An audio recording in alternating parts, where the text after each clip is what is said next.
Plague's Red Puke, aka the Vommy Mummy. Despite how disgusting it is, it enables massive snowballs, providing that you are able to get it. In this video, I decided to not use Plague's Red Puke as a crutch, but as the only weapon in her arsenal. Now, it is a trick as old as the Plague itself. Survivors do not cleanse against the Plague until the very end when they need to exit the exit gate. Decent Plague players and experienced DVD players know this. How do we get around it? Well, using a build that caters to building around the red vomit and getting the absolute most out of it on unsuspecting survivors when we can. How do we do this, you ask? Well, let's have a quick look at the build. So the first perk is Tinkerer. This gives us an undetectable status effect when a generator hits 70%, alerting us to which generator it is. Infectious Fright. When we down a survivor, all survivors in the surrounding area scream, enabling us to find other survivors quickly in the period of time that we have red vomit. Barbecue and Chiller. When we hook someone, it tells us where the other survivors are, providing they are more than 40 meters away. Discordance. This allows us to know when there are two survivors working on a single generator, allowing us attacking two survivors instead of just one. This purple add-on increases our Corrupt Purge red vomit by 20 seconds. We need this because the next one decreases Corrupt Purge by 20 seconds. That sounds bad, however the upside is Corrupt Purge activates every time a generator is complete. So this, alongside Tinkerer, allows us to surprise survivors and hit them with red vomit. And here it grows. Oh no. This is quite a bad map for Killer. It has a series of very strong loops and the sight lines are bright so you can see the killer from far away. We quickly renovate the main building a little bit and just go straight into Corrupt Purge in the hopes of some early damage. Later. We struggle to find a survivor and when we do, they go into a locker, countering the red vomit damage only. Sable knows what we're doing. She's onto us. So we change to Dwight, who has pre-ran quite far. He's too far. Lucky for us, Dwight holds W and appears in front of the LT.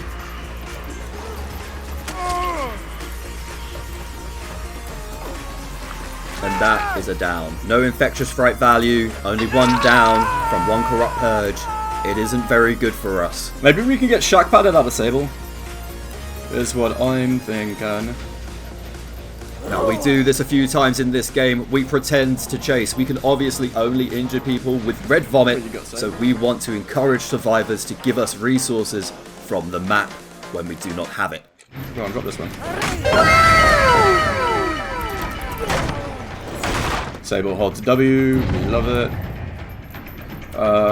Okay, they're doubling that gen over there. Maybe we want to drop this chase, go over there, because there's not a great deal of goodness for me here. We decide to leave Sable. They're about to finish two generators. And the worst possible thing happens. Two generators are about to pop. We need to wait for our red add-on to kick in to get the first attack. Nice! Nice, I feel like we just go straight to this guy.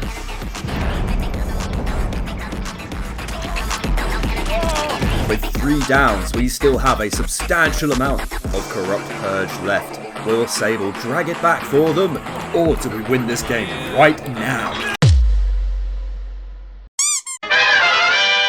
Dwight has been saved. We only have a quarter of our Corrupt Purge left. We try a Hail Mary. Can we get that? Nope. Well, there's a lot of pressure. What do they got? They got one gen? Okay, that's good. We've also pushed them off that other gen that's quite high progress. We want to push them off of healing each other, just keep them injured. In the live commentary there, my thought process is right. I want to keep them injured as much as I possibly can. That way it would make Corrupt Purge and Snowballs with Infectious Fright work out really nicely. However, they get the heal off on Jake. Oh no. They healing. Do I want to kick this to regress it? No, I kind of want them to do it so I get my red stick back. We're giving them the opportunities to pop generators so that we can use our Corrupt Purge. At least I can see Jake. He's running straight over to Shaq, which is no real surprise. They're about to let her go second. Maybe we just hang out here for a minute. We notice that they've left the Jill and it's almost second stage, so we try to push them away. Has he realised yet? That's the wit.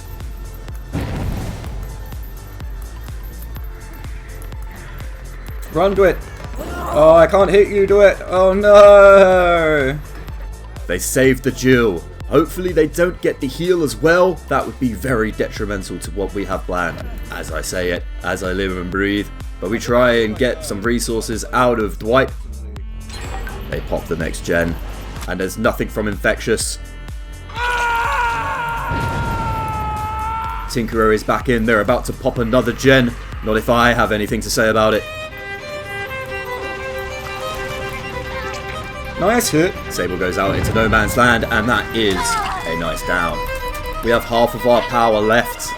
Now we need to try and make the best use out of the rest of it we got left. Barbecue and Chili tells me that they're free over in the corner, all healing. This is the worst. No, they're going to split up. Possible outcome. They're quite far from us. It would have been beautiful if we would have been closer to use our Corrupt Purge. However, sadly, this time it was not meant to be. No, they saw me coming. Which is one problem with this map. You can see stuff happening from a mile away. Go on and drop it. We just want to get the resources from the map out of them. Eerie of Crows has some very strong pallets and resources and loops. And if we deteriorate them while we're out of Corrupt Purge, that could be our key to success. Alright, can we get another pallet out of her? She's going to loop this. There's no pallets in there. There's no resources in there for them, so we're not going to even bother with it. I'm going to put some pressure on these guys. Hi there. Dwight's on death hook, so maybe we want to stick with him. Discordance kicks in and tells me that there are 2 people working on a gen on the far side of the map from us. We know that Dwight is on death hook, so we ideally want to stick with him so that there's less people in the end game for us to have to worry about and deal with our final Corrupt Purge. Oh, I was hoping we could block him out from that. Corrupt Purge is in, and Dwight's goose may be cooked here.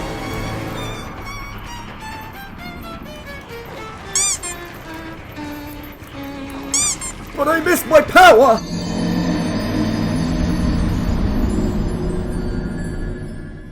I keep doing these little baby views. And I shouldn't be. That is the last thing that we want to hear. There's another Tinkerer. We need to split off of Dwight to push them off of the gen so that they do not get it while we are in Corrupt Purge.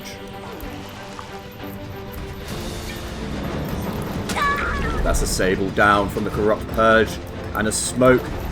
Again, they've countered our build. It's not a red sick, but we can just slug him, I guess.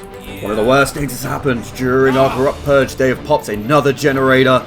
This is not efficient for the amount of Corrupt Purge time that we have. Ah, that nothing bush stops that? There's nothing to that bush. It's literally twigs. The magical bush has stopped our vomit, but here we are on a little snowball. Oh my goodness, all we need is a Dwight. It's down to Death Hook Dwight to save the day. We try and get Barbecue and Chili Valley to find a Dwight. He is within 40 meters. That quick scan showed nothing but generators. I can't hear much over my my killer's whispers, quote unquote whispers. However, she's here at the LT, so we'll take that. Got Sable. Okay, so a lot of Death Hooks. A lot of people on Death Hook. Alright, they've saved her. Hopefully this will be it. This is going to be my last real chance at it. We know that this is our last opportunity. They've got one more generator left. We're all going to sit in the corner and heal. I don't want them to sit in the corner and heal, so I'm going to go over and interrupt them, not hit any of them with an M1 or anything. Oh, there's no cleansing. There's no way for me to get Corrupt Purge again until they pop another generator. We ideally want to get like right on top of her so that when they pop the gen that's behind me, I can just sick on her and have it done. They're not doing that. They're healing. Chances of this being a success are looking slim. There are a lot of survivors on a very big map.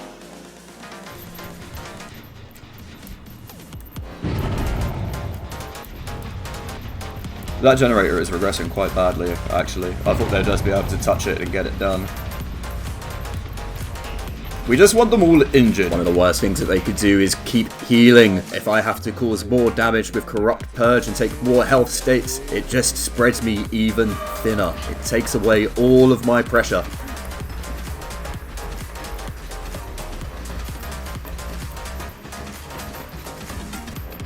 She's going to the opposite side of the map by the looks of it. No? Want to stay here? Good, please do. Makes my life a wee bit easier. We're going to pretend to swing and miss. We're giving the Sable a god complex. She is the ultimate looper, and the worst thing happens. She has adrenaline. That sucks. We get an early quick injury with Corrupt Purge.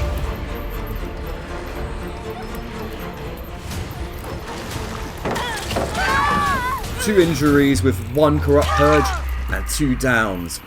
I just saw Jake scream. Can we get him over that? We hear somebody else with Infectious Fright. We need to push that pressure right now. Maybe we can get him over that though. And it is an uninjured Dwight. No. It's not the most optimal target, but we'll take it for now. Is Jake injured? Jake is injured. Oh, what do I see? An injured Jake on exit gate who refuses to let go. Dwight could have knocked us out of our power there. Excuse me? Okay, we're going to quarter a power left and we need to get Dwight down and out by then. And that'll be hit 1. All we need to do is one more hit with a very short amount of time. Yeah! We celebrate now, but is it too early? Are there Oh, that was tough. any unbreakables? Oh, man. Get in. Wait, I could have killed her a while ago. What am I doing? I could have just moried her. I'm a fucking idiot. Quick summary, none of them had unbreakable. Sometimes I have brain, sometimes I does not. Good game. And they wanted to take me to RPD? Well, I'm glad I killed them all now. So yeah, that was a game of Corrupt Purge only. My god, it was rough towards the end thinking that all 4 survivors are alive on such a huge map where sight lines are so clear and you can see killers coming from a mile away, but somehow, we pulled it off. And it just kind of goes to show how well this killer can snowball. If you enjoyed this video, please do like, comment, subscribe, do all the YouTube things on YouTube. It really helps push the channel out. It'd be much appreciated. And this was all streamed live on Twitch, so if you want to see my suffering live, you can head on over there. It'd be much appreciated, and drop a follow, come in and check out a stream. Thank you very much for watching. If you've watched up until this point, you're an absolute bloody legend, and I hope you have a wonderful day wherever you are. Cheers and have a good one.